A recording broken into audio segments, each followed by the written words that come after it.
It's 12:15 and we're live in Westminster. A second Conservative candidate is being looked into by regulators over a bet relating to the timing of the general election. Well, obviously, it's a very far from ideal situation.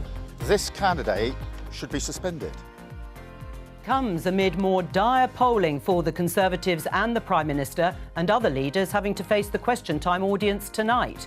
Also today, the main parties are all talking about house building today. Here at BBC Verify, we'll be comparing their plans and whether they're achievable.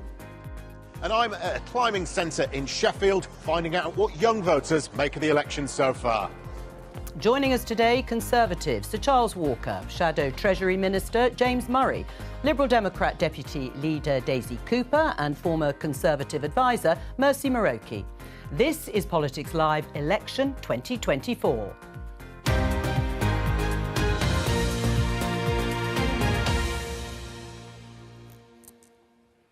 Welcome. Just to inform our viewers and our guests that we will be coming to the important story that's been unfolding all morning about the Gambling Commission investigating and looking at questions relating to bets being placed by Tory candidates on the timing of the general election. We're waiting for the BBC's political editor, Chris Mason, who is on his way into the building, who will bring us up to date. In the meantime, let's have a look at the Guardian headline, because the Bank of England has held interest rates at 5.25%. The decision comes despite a fall in the rate of inflation, as you know, yesterday to 2% target at the Bank of England last month. Now, it's the seventh consecutive month that the Bank of England have held rates at 5.25%. There had been discussion over the last few months that they might cut rates. It now looks as if that's going to be postponed until later on, perhaps at the end of the summer. It'll come as a blow to many mortgage payers who need to refinance their loans soon, but savers may well welcome the decision to leave rates on hold. All of this, of course, part of a very important issue at this election, and that is housing. And today, all the main parties have been promoting their plans to build more homes in the next Parliament. Let's cross now to BBC Verify and our correspondent Ben Chu. Ben, hello to you. You've been looking at the parties' manifestos and how they compare. That's right, Jo. So how many new houses are the biggest political parties pledging to build in the next Parliament? Well, national government house building targets in recent years have generally related to a measure called net additional dwellings in England. Now, the Conservatives have had a formal target of 300,000 a year on this measure, and the most recent data for 2022-23 shows a shortfall against that target of around 65,000. And projections from the Construction Products Association suggest that due to the spike in interest rates and the slump in housing construction starts, the shortfall will widen in 2024-25 to around 120,000. But despite this record, the Conservatives have pledged to more than achieve their 300,000 per year target in the next Parliament, pledging 1.6 million new homes in England over the next 5 years. And that amounts to 320,000 new homes per year. And Labour, well, they've pledged 1.5 million new homes in their manifesto, again in England, so have essentially recommitted to the 300,000 target. The Liberal Democrats, meanwhile, pledged 380,000 new homes built per year, including 150,000 new social homes, though this would be across the UK, not just England, so it's not strictly comparable. Though the big picture is that all three parties are making big and ambitious pledges in terms of numbers. But how credible are they? Well, they all promise to speed up planning, but that's much easier said than done, as recent history attests. The Conservatives also say they would scrap stamp duty for many first-time buyers and bring back the Help to Buy equity loan scheme for first-time buyers, although this did not have a radical impact on construction last time it was tried in 2013 by George Osborne. The Liberal Democrats, well, they pledged to properly fund local authority planning departments to speed up the bureaucracy, which could help, though the party has not promised to increase public grants for social house building, despite its huge target in that area. And Labour, They have a specific pledge to bring back local authority house building targets, which were scrapped by the Conservatives, and to build on what they call the grey belt, which is essentially wasteland, currently classified as green belt, which again analysts think could potentially make a difference to supply. Though it's worth noting that between 2000 and 2010, Labour built slightly few net new dwellings on average per year than the Conservatives did between 2010 and 2022, 176,000 versus 197,000. So, among housing specialists, there's some scepticism over whether any of the party's home building targets are achievable. They point to those long-standing planning obstacles, the rise in building material costs and other factors such as a shortage of construction workers. But there's another question. How much would any of this actually help young people buy houses, even if such targets were achieved? Bear in mind that the home ownership rate of those aged 25 to 34 in the UK in 2022 was around 40%. At the turn of the millennium, it was close to 60%, though the rate is up from its low point of 33% hit in 2015. Most economists do think that a sustained increase in house building would, over the longer term, make housing more affordable and is a sensible government objective. Yet they caution against assuming rapid impacts on house prices and big rises in home ownership rates. And they stress the importance of policy looking after renters as well as trying to help more younger people onto the housing ladder. Jo. Ben Chu, thank you very much. Now, it's been a huge area of interest for BBC audiences, unsurprisingly, because obviously it affects every one of us one way or another. And that has been demonstrated and highlighted through the steady stream of people contacting Your Voice, Your Vote, which we have been running during this campaign. Questions have been sent in for the politicians. Let's just hear from one viewer and then we'll get the politician's response. Hello, I'm Edward, I'm 24 and from London. 40 years ago, it would take just 3 years for an average couple to save enough money for a deposit on their first house. Today it would take 9 years, or 15 years if you live in London, with young people and those whose parents rented disproportionately affected. Demand subsidising schemes like Help to Buy clearly haven't helped enough. So how will politicians ensure that enough new housing is being built to meet our needs? Charles, let me start with you. What would you say in response to Edward? So I have 3 children, 2 definitely in their house buying range, the same as Edward is. So I'm very pro house building. I welcome the fact that all of the manifestos talk about building more homes. I don't think any of them, including ours, are ambitious enough. But I do congratulate all parties for wanting to get more homes built. But it is going to be enormously difficult. When the Green Belt was established really in 1955, the population of this country was about 51 million. It's now 68 million, so it's grown by 35%. And we cannot just preserve everything in aspic, I'm afraid. And yes, it's really good to develop brownfield sites, but they're expensive to clear up, they're expensive to develop. We will have to start looking at the Green Belt, and we will all have to have the courage to make the argument to current homeowners that when they bought their home, they did not buy the right to stop other people having a home. Is that what's been happening? Look, all of us in Parliament talk about the need to build houses, and yet when it comes to the crunch, certainly many of us then start campaigning against housing developments in their constituencies. Right, I'll come back to you in a moment about what has to happen. What would you say directly to Edward?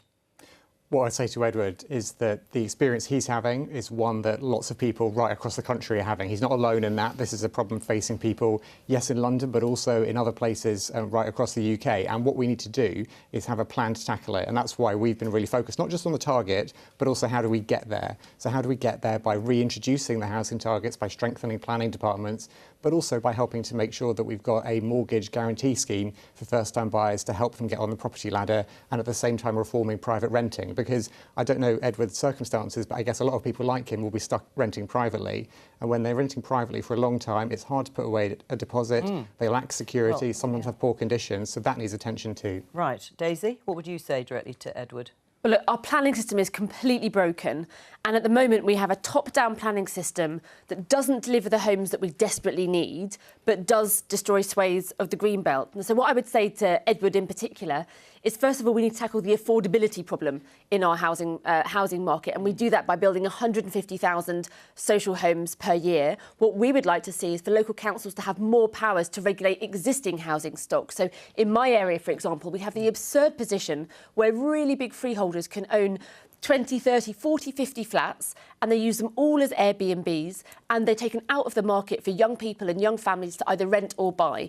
And that could be a power that could be given to local authorities. I tried to get that into the government's Levelling Up bill, and they ignored it. So there are ways in which you could actually bring some of the existing housing stock into the market. You've got to build those 150,000 social homes to tackle the affordability problem as well. Mercy, is any of this deliverable?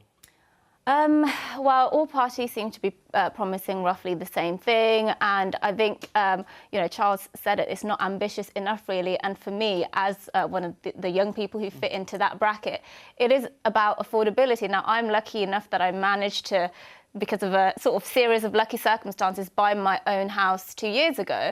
But looking at interest rates, how they are now, looking at the cost of housing for people who especially are buying in places down south and in London, there's no way if people of my generation can even afford to save the sorts of deposits that you're asking for. So I'd like to see parties that actually talking about that side of things as well. Right. I mean, Charles, what you said about people who have homes, existing property owners, being told they don't have the right to say no more planning or building in my backyard. Now, that is easy to say, but when all of you as prospective MPs, I know you have been an MP and you're not standing again in this election, have constituents that say, I don't want houses being built around me. What do you do? So in my constituency, former constituency of Broxbourne, I lived in the village of Goffs Oak, and we've taken a huge number of houses over the 19 years that I've lived there, because it's not my responsibility to stop people having a home and a front door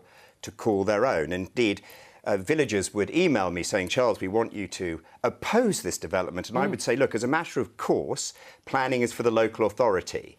So I don't get engaged. But if you want me to get engaged, it will be on the side of the new house builders, not those who want to prevent other families from moving. So that's what you didn't village. oppose. I mean, have you ever opposed? I mean, we have examples of most MPs, former MPs, now candidates, who have opposed developments in their backyard. I can think of a good example. I won't go into all the detail because it's very local, but it's a good example in my constituency where the question wasn't if we should build, it's what and how we should build. And actually, in this particular one I'm thinking of, local people wanted redevelopment to happen, realised it needed to happen, but they didn't like the design, the low levels of affordability, the problems of infrastructure. And that's why I think one of the crucial things in our manifesto is about moving from if housing should be built to how. Right, but you did oppose a development on former Waitrose site, I think, of 2 tower blocks in West Ealing of 428 homes, including 83 affordable homes. Why? 83 affordable out of 400. It's not enough affordable housing. It's a big site there, and we were saying this needs to be designed well. We need to have good affordable housing, and that's the position. The council, in this case, in my local area, has a clear plan about affordable housing, and they weren't meeting it. Right, but the problem is objections just mean houses aren't built, affordable or otherwise. Maybe that's not a problem. I mean, Daisy, you opposed St Stephen's and Chiswell Green housing developments for 721 new homes, including up to 330 discounted affordable homes. Why?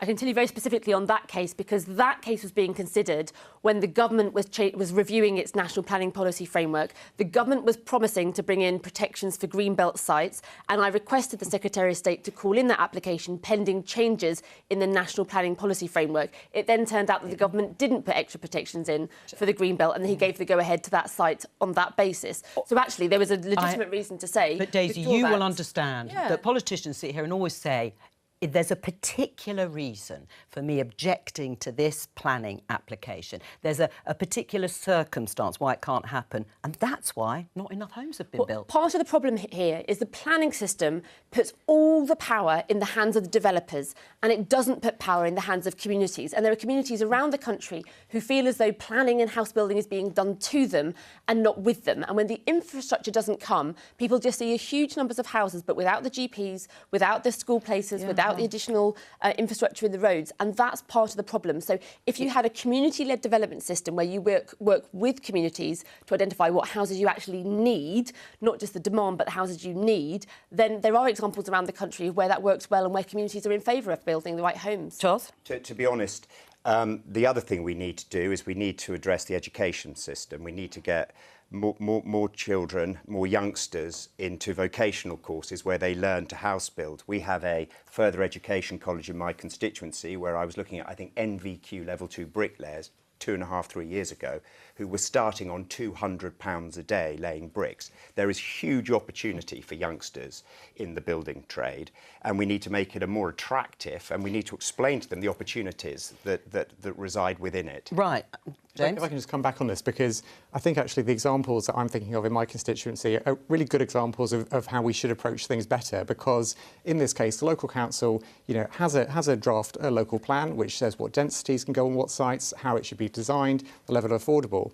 Developers then need to take a steer from that and say, right, we need to deliver affordable housing and follow this plan which has been decided by the democratically elected local government. But Keir Starmer has said that the Labour Party, if they get into government, will bulldoze through planning applications. What does that mean in practice? That means that planning applications should not be sat there for months and years and not be decided. If someone comes in with a planning application, at the moment, these things don't get decided, they don't get implemented, and they sit on shelves for far too long. And that's why we need to have extra resource and capacity in planning departments, and we set out our plan to fund that. Is that deliverable, Charles?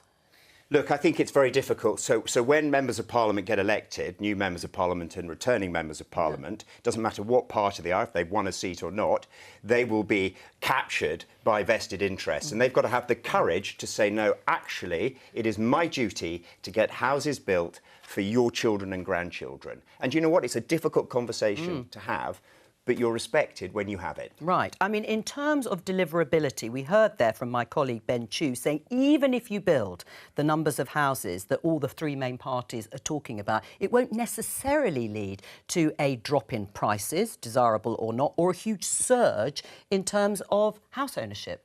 I mean, does that leave you feeling dispirited or an acceptance that they're not ambitious enough, your plans? Well, fundamentally, what we have is an affordability crisis. We have, I'll give you an example from my own area.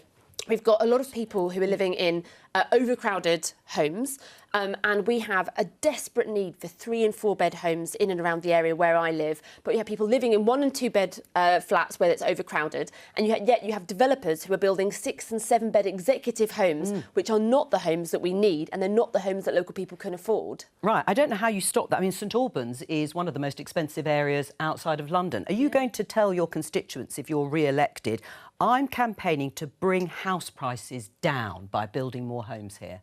No, what we're saying is my promise to local constituents is that we want to change the planning system so it is a community-led planning system. Communities understand the frictions here. Communities want their families and their children and their elderly parents to be able to live in the same area. The problem is that the homes that are being built do not reflect the homes that you actually need in the local area and don't bring the infrastructure with them. Mercy?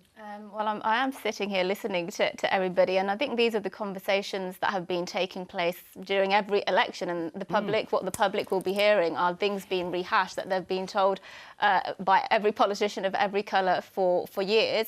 And that's why I'm saying it's disappointing that there hasn't been more ambitious or more creativity when it comes to how we actually solve the housing issue, because I'm not hearing anything that hasn't really been said before. I mean, do you want to see prices come down?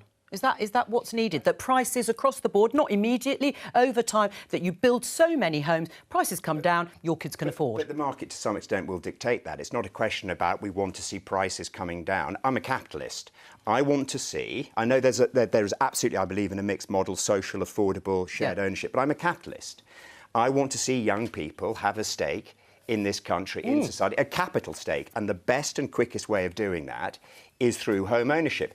And it's no coincidence that the level of support for my party is collapsing or has collapsed amongst young people. We've got to show them that the Conservative way is to allow them to build capital and wealth that allows them to have better choices and do better things in their lives. Well, let me just put another question, because it's also about the impact on local environment. 50-year-old Lance Patterson from Norfolk sent us a question. Does any party have a coherent plan for farming the countryside and limiting the creep of cities while providing for new affordable housing? James?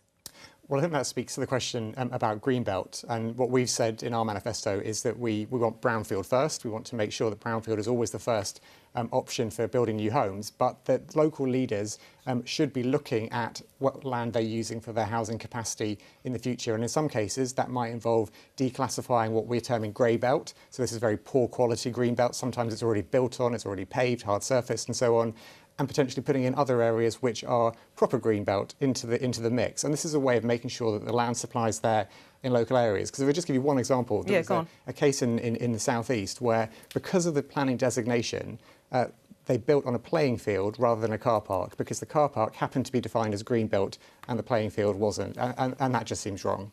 All right, let's just show you the candidates in St Albans, since we've been talking about your constituency. I can still say it. There is, I think, another page to go on to. There it is, the full list of candidates in St Albans. And I think we can also show you the slate for Ealing North. If it doesn't appear on the screens, then it is... Oh, here it comes. List of candidates in Ealing North, which is James's former constituency. There, again, are the list of candidates. And, of course, you can look at those on the BBC website. Now, I said that we would wait to discuss the further developments in the story relating to bets being placed on the timing of the general election until our political editor, Chris Mason, have made it into the building. Well, I'm pleased to say I can see him, and there he is. Chris, I'll just show the headline here. BBC News candidate looked into over election bet, married to Tory campaign's official. Bring us up to date with what's been going on this morning. Yeah, morning to you, afternoon to you. Let me walk you through sort of how I've sort of revealed this story over the best part of 24 hours. I had a tip-off yesterday afternoon around this whole question of bets being placed on the timing of the general election. I was able to establish yesterday afternoon that a serving Metropolitan Police officer in the Prime Minister's close protection team had been suspended and later arrested around all of this, and the Gambling Commission were looking into him. In addition to that, later last night, I managed to establish that a Conservative candidate, Laura Saunders, who's standing in Bristol North West, full list of candidates there, also on the BBC News website, was being looked into by the Gambling Commission. She has worked for the Conservative Party, including at Party HQ, since 2015. This morning, I worked out who Laura Saunders was married to, which is a guy called Tony Lee, who is the Conservative Party's Director of Campaigning. He took a leave of absence from that role yesterday afternoon. And in the last hour or so, I've established that Mr. Lee is also being looked into by the Gambling Commission.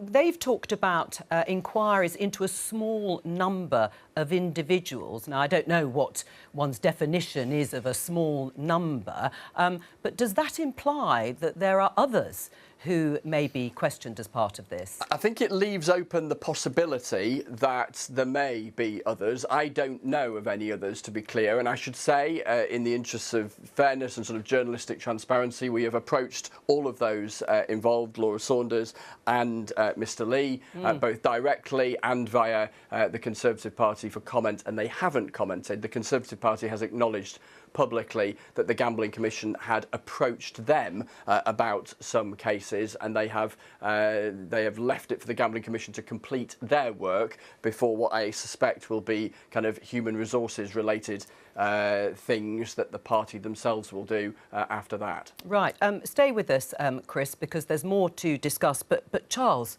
your reaction? A nightmare for the party. Well, firstly, thank God I didn't place a bet on the date of the general election. But if I had, it would have been November with a side bet on December the 12th. I don't want to diminish this, but outside the constituency where this young woman is standing, it will make not a jot's worth of difference to the general election result. It really won't. This is good knockabout stuff, but come July 4th, nobody is going to change their vote off the back of this. They really aren't, to be honest. That's not to diminish its importance today in the general election news cycle, But look, we're here to talk about really serious things, and this isn't in the pantheon of seriousness really getting much through the front door of this general election. And that's because you're assuming defeat for the Conservatives? No, I'm not. But look, we've just had a really important conversation about house building. I think, look, we're all in the same or similar places. Some of us want to be more ambitious. We've got maybe different ideas. And that should be part of the general election debate. And hopefully that's what people are tuning into and will be tuning into tonight. But Charles, what about the morale in the party and for those who are out knocking on doors campaigning with this going on? I've got to be honest, look, I've done 6 general elections, my first in Ealing North, by the way, where I got soundly thrashed in 2001. But when I'm out knocking on doors and my team are out knocking on doors, this will get some attention, but quite frankly, you're fighting very localised campaigns, often on local issues. I don't want to diminish this, but really, given the huge things at stake in this general election, it will be a ripple, not a wave. Well, Chris, interesting listening to what Charles is saying, that this won't have a sort of, if not a direct impact, then a significant impact. But we will find out a snapshot of reaction because, of course, the Prime Minister can't hide, even if he wanted to, away from this. He and the other leaders of the 4 main parties are facing a Question Time special this evening. Yeah, not only that, but in God's own county. It's going to be in York later on. 2 hours on BBC One between 8 and 10 with Ed Davey and John Swinney, Keir Starmer and Rishi Sunak all doing half an hour in front of a live audience. Hey, it's intriguing, isn't it, just picking up on Charles's point, is the extent to which things like this, stuff like this in a campaign, makes much difference. The one observation I would make, and I'm not seeking to dispute what Charles is saying, who knows is the honest answer, is that it grabs attention, this stuff, and it means in this instance the Conservative Party, can't be talking about what it might prefer to talk about rather than stuff that's, alleged to be going on, or has gone on, allegedly within their own building. Chris Mason, thank you very much. And let me just remind you of the details of the Question Time special. You can see here the trail. There are the 4 leaders. It'll be hosted by Fiona Bruce. And there will be live audience with questions with each of those leaders tonight. Let me just get a reaction briefly from you, James, and you, Daisy, to what's been going on. Well, I think the reason why it's important is because what it says about the Prime Minister, about Rishi Sunak, about him not suspending the 2 candidates. We had a police officer who was facing a similar allegation, suspended, arrested. You have 2 people who are standing for the Conservative Party in the election, not suspended. Now, what does that say about the Prime Minister? What does that say about what he's willing to tolerate in his own party? Keir Starmer said this morning, if it had been someone in the Labour Party, their feet wouldn't have touched the ground. They would have been suspended straight away. And I think it speaks to a wider issue about Rishi Sunak and his weakness as a Prime Minister. Daisy?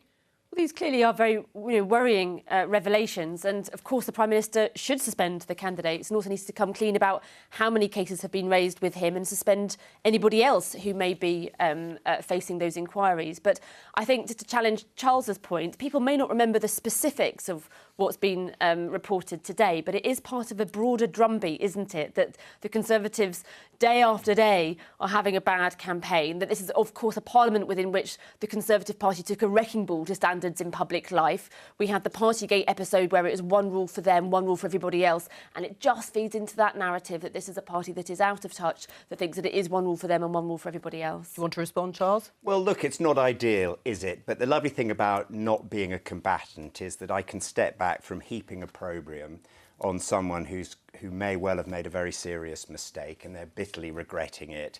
But it's not ideal. But as I say, it will be a ripple, not a wave. And I don't blame any political opponent from making hay. I mean, this is, it's hand-to-hand combat in a general election campaign. That's what's happened. That's what happens. But as I say, as not a combatant in this one, I can be slightly more magnanimous in my approach to this. Mercy?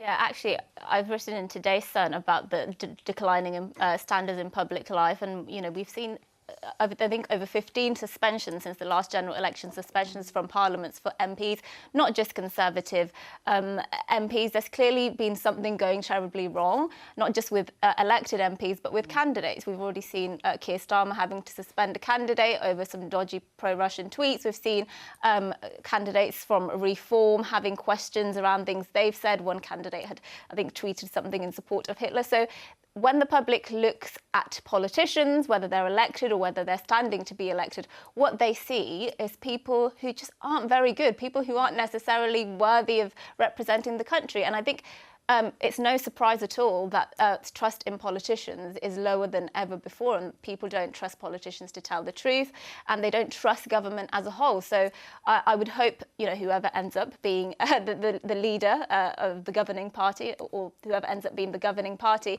can do something to fix this, to fix standards in public life. Well, let's get a view from Sheffield, because BBC News reporter Jim Connolly is at a climbing wall and perhaps can get a flavour of what some of those who are literally climbing the walls are thinking about this election and politicians. Jim, over to you. Hi there, Joe. Yeah, we're going to spend the next 5 minutes trying not to make jokes about people clinging onto power, mountains to climb. We've come here because we wanted to chat to some younger people. And we know that climbing is a massive sport, a growing sport, participation-wise, amongst young people. So there's plenty of young people to grab in the background whilst they're doing a little bit of climbing here. And to give you an idea about Sheffield, at the last election, it had 6 MPs, 5 of which were Labour and 1 was a Conservative. So a very Labour-dominated area, traditionally a very industrial place known as the Steel City. Although that has shifted recently, and places like this are becoming a more important part of the local economy. And there are other parties too showing an interest in this area. The Lib Dems obviously famously had an MP here who was very prominent, Nick Clegg, the leader under the coalition, or the deputy leader at the time of the coalition. Today we're going to chat to a few people down at this wall to get a flavour of what people here are talking about. John, you run this place. You've got a great little cafe in the background there. Is the election and the shenanigans that are going on today, is that the sort of thing that cuts through in the chat in there? So, I'm not hearing too much of it just now. I think as we get a bit closer to the election, you know, people will start chattering about it. But no, not something I'm hearing too much about just yet. And what are the issues that are getting you going? What are you interested in politically? Yeah, so probably the 2 main interests for myself, someone in my mid to late 30s, housing, how can I get on the property ladder? Is it affordable? People in this kind of job, this kind of environment, can they afford to buy a house? That seems like something that's pretty reasonable to ask. And then the environment. As climbers, we like climbing indoors, but we like getting out to the Peak District, we like getting out to national parks, climate change, the impact on the environment, all that sort of stuff. Those are the things that sort of get me going. Can I see if that's a view shared by other climbers? Am I right to grab these guys over here? Right, guys, can I coax you down from the wall for a chat? Right. Tell me, what are the issues you want to hear politicians talking about? Well, we're both students, and I think obviously there's a lot of issues, but like the first thing that comes to mind is probably like rental housing and stuff. You know, I've just done 2 years of uni, and that's 2 years of landlords that can sort of feels like they can get away with a lot, and it's definitely something that you sort of forget about a little bit. And I think just in terms of the actual election itself, it's a really awkward time for students because a lot of our leases end at the end of June, and obviously it's right at the start of July, so you've had to sort of re-register with the new accommodation or new housing if you want to vote at your uni accommodation. So, yeah. Is that an issue that you're interested in too, housing? Yeah, and I'm in my final year. I'm just graduating now. So I think what Declan was saying, and also just, well, I have to look for a job next year. Not sure how easy that's going to be, especially as I study humanities. And also, yeah, I just feel like students aren't represented. Do you know who you're going to vote for? Are you still undecided? Still undecided, probably Labour or Green, but I need to look more into it. Yeah, same. I need to sort of look at tactical voting and whether I want to go with my heart or go with what might be best for the general outcome.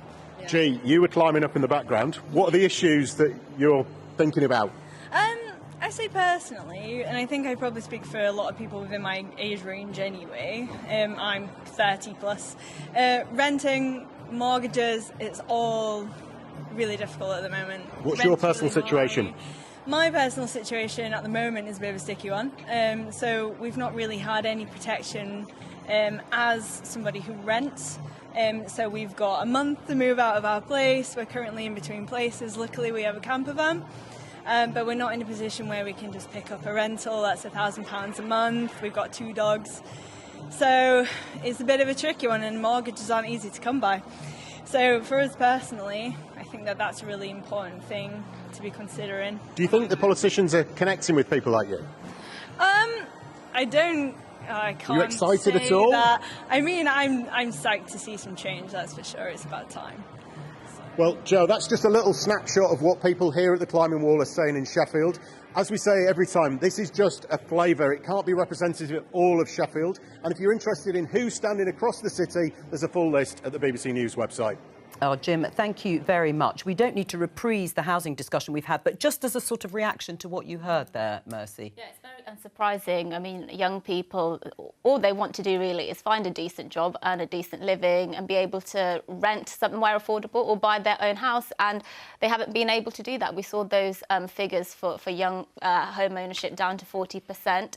And so I'm not surprised then that in despair, some of these young people, that's a horrible circumstance to be in. Yeah, in despair, but undecided about, a lot of them, about how they're going to vote. It is a snapshot. It is anecdotal in that sense. But does that surprise you that only a few weeks out, a lot of people haven't decided who they're going to back? It doesn't surprise me, no. I think there are millions of people around the country who still haven't decided which way they're going to vote. That's why, you know, I don't think there's any political party that really wants to take any vote for granted, and that's why, you know, any talk of what happens after election day is just, you know, is a bit nuts, because every single vote is up for grabs at the moment, and certainly on behalf of my party, we'll work right up until 10 o'clock on polling day to win as many as possible. Well, that may be a good point to show you this, which is on the front page of the Telegraph, and it's pretty apocalyptic if you're a Conservative. The Daily Telegraph says, Tory wipeout. You can see the map there on the left,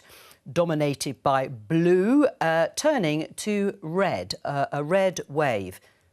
Giles, looking at that, what do you think? Well, my heart doesn't leap, does it? I mean, it makes grim reading.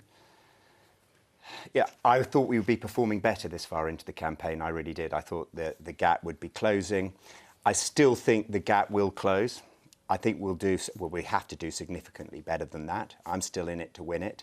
You have to be in it to win it because, well, you have to be, because we have hundreds, thousands of activists knocking on doors, and it would be completely disingenuous of me. No, it would be wrong of me, not disingenuous, it would be wrong of me to come onto this programme and say, well, it's all over, because I'm not knocking on doors. They're the ones knocking on doors. They're the ones supporting candidates in all these seats to try and get them back into Parliament or turn them into members of Parliament. But it looks really, really bad. But you're surprised, and is that because you don't think people have made up their minds? You think the polls are wrong? And there have been quite a number of them. That's the most apocalyptic, and we'll talk about the sort of methodology in a minute. But what... So I asked myself this last week, why am I Conservative? I'm a Conservative because I believe in sound money. And I think the party's suffering from a long Boris and short Liz, where we drifted away from sound money, we became profligate, we took the electorate for granted. Look, interest rates were always going to go up, but they went up spectacularly quickly as a result of Liz Truss's budget. And we're paying a price for that right now. People are genuinely cross with us. Now, the Prime Minister, Rishi, has got us back to sound money, which is inflation at 2%, that you can have real growth, real increase in living standards, proper increases in the share of wealth that goes to the public sector and the state. But you know, that's going to take time to sink in, and we're out of time, so that's why it's so difficult. Well, just to put it into context, what I showed you there on the front page of The Telegraph was the latest of what we call MRP polls. It was for The Telegraph by Savanta and Electoral Calculus. There have been others, Ipsos Mori and YouGov, with differing outcomes, but all of which have Labour on over 400 seats, which is a huge majority. Let's speak now to Professor Paula Surridge, who is with us again from last week, and you're a political sociologist, amongst other things. What are MRP polls? How do they work, Paula?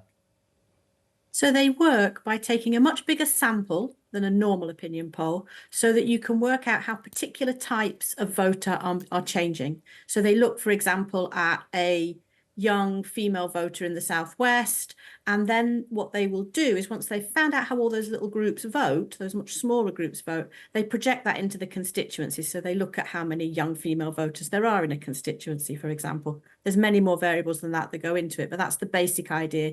You find out how particular groups are voting, and then you project those back into the constituencies. Are they more accurate, Paula, than other polls? That depends what you want to do. There's a different purpose to them. The headline polling doesn't give you a breakdown by seats. So you always need some kind of way of transferring those headline polls into seats. And there's lots of different ways of doing this. So these ones do it by trying to get down into that real detail. And famously in 2017, the YouGov MRP was particularly accurate, and that's developed something of a kind of mystique around these techniques. But they are only as good as the data that they're putting in. If all the polling was off, all these MRPs would be off as well. Is it possible that these polls will influence voter behaviour by focusing on the level of individual constituencies rather than just the national picture? So that is what one of the uses that some people try to put these to, particularly in an election where there might be issues around tactical voting, where it might not, new constituency boundaries and things like that, it might not be clear to people who to vote for to get the outcome they want. And actually in this election, that's true on both the left and the right in terms of the competition between the Conservatives and Reform. But what we find actually is that even with all this data, voters are not necessarily very clear about who's the best person to vote for to achieve the outcomes that they do. And after, after elections, people rarely tell us that they voted tactically. So during the campaign, lots of people say they will. And then when we ask them afterwards, very few people say they did. So it's a bit unclear what the scale of the impact might actually be. Well, stay with us. James, the polls are saying that Labour would get at least 400 seats. Is that what you're recognising on the ground when you're out campaigning? No, look, I think the difficulty with these polls is that they don't seem to, in my experience, reflect the fact there are a large number of undecided people when we're knocking on the door who we still need to make the case through over the next 2 weeks. And I think a lot of these seats as well are quite tight, are quite marginal. So the majorities are quite small. So even a small change in people's voting habits could come up with a very different outcome. And that's why it's so important for us to say, look, to people, if you want that change, you've got to vote for it. And that's the only way we can get change on the 4th of July. Are these polls changing the way elections are being reported, Mercy? I think they're certainly interesting, especially when you look at the development of Reform, for example, and how well they've been doing. They're obviously a new party, didn't exist at the last general election. I think with these, but I don't know if it's this specific one, but Reform is ahead in 100 or so seats, perhaps more than that. So it's interesting in terms of looking at the dynamics at the sort of constituency level. And I think the rise of Reform in particular is something that the Conservatives should be quite worried about. Well, I mean, I'll come to Daisy in just a second. How worried are you by Reform? I might be able to just show the BBC poll tracker. I don't know if we've still got it, because it gives a sort of spread, if you like. You can see general election voting intention. Now, just to inform people, you see a little dip there in both Labour and the Conservatives. Still 20-point difference, Labour ahead by 20 points. But both Labour and Tories are down 3 percentage points since the beginning of the election to 41% and 21% on average, respectively. And this is just general voting intention, different to the polls that we have been looking at. But even so, it's the Reform which are ticking up that are posing what looks like a huge problem too for the Conservatives. So you asked me how worried I am by Reform. Straight answer to a straight question. Very worried, incredibly worried. Now I'm hoping, because as Mercy said, it's a new party, that the support it's currently polling is soft support and will drift back mostly to the Conservatives. There could be some in there for other parties, but mostly the Conservatives will drift back to us. If it doesn't, we are in terrible, terrible trouble. Right, and that might be wipeout then, in following up the logic of Those what are you your said. words. Yeah, well, I'm just terrible, terrible trouble. The Liberal Democrats are up 2 points to 11% in the same period, but less than Reform. Why aren't you picking up more of the protest votes, do you think? Well, I think when you look at real results in real elections, what you can see is that Liberal Democrats have done incredibly well over the course of the last Parliament.